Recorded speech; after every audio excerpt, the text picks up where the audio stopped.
and welcome to your last video about yeast. It's been a good one.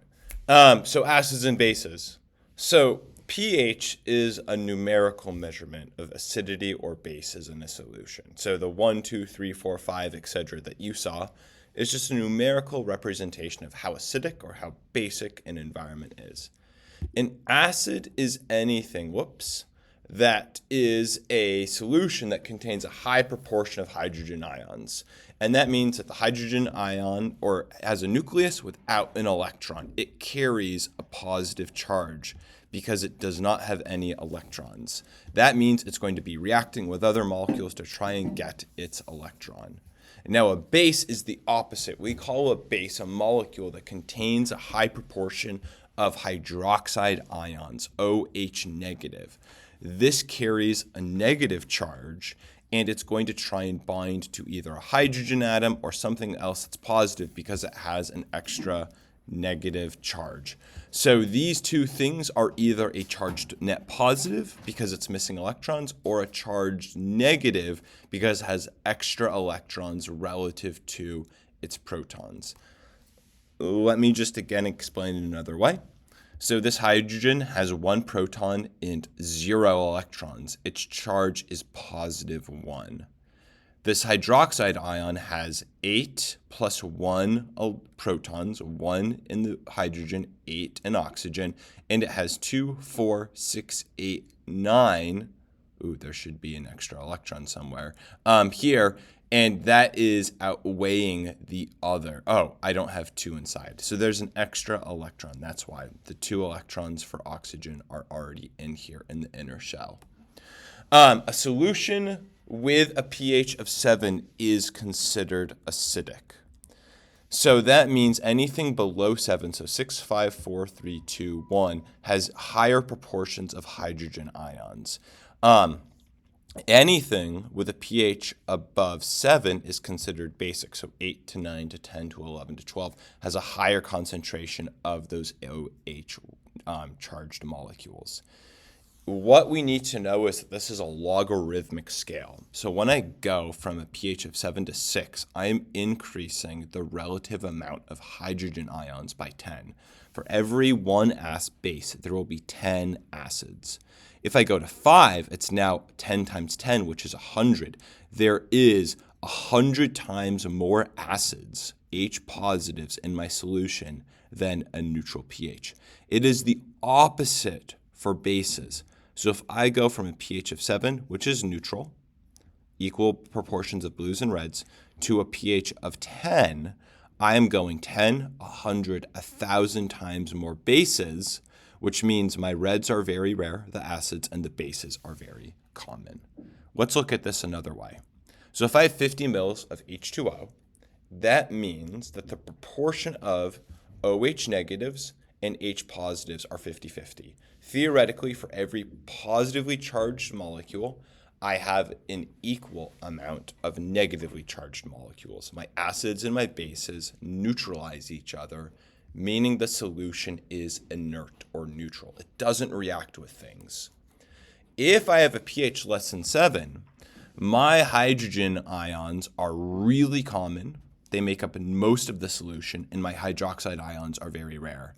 This means that there is an excess of OHs, an excess of H positives. Whatever the OH is overlapping is the amount of acids I can neutralize, which means most of my hydrogen ions are unbalanced or unneutralized. This will react. Oppositely, if I have a pH more than 7, most of my blue square is not covered by the hydrogen ions, which means most of my OHs are unbalanced, unreacted, and are left to go interact with other things. Either of these solutions have a surplus, an excess, a lot of charged positive or negative molecules, which means they will react with things. The only solution that's theoretically inert is when I have a pH of 7, because OH negative plus H positive makes a neutral H2O, and I have 50-50. That means that every single one will be balanced out. So what does this mean for enzymes? Enzymes are a tertiary protein structure, which means they have lots of different R groups interacting. I can have positive amino acids, negative amino acids, polar and nonpolar amino acids. More on that on the next slide.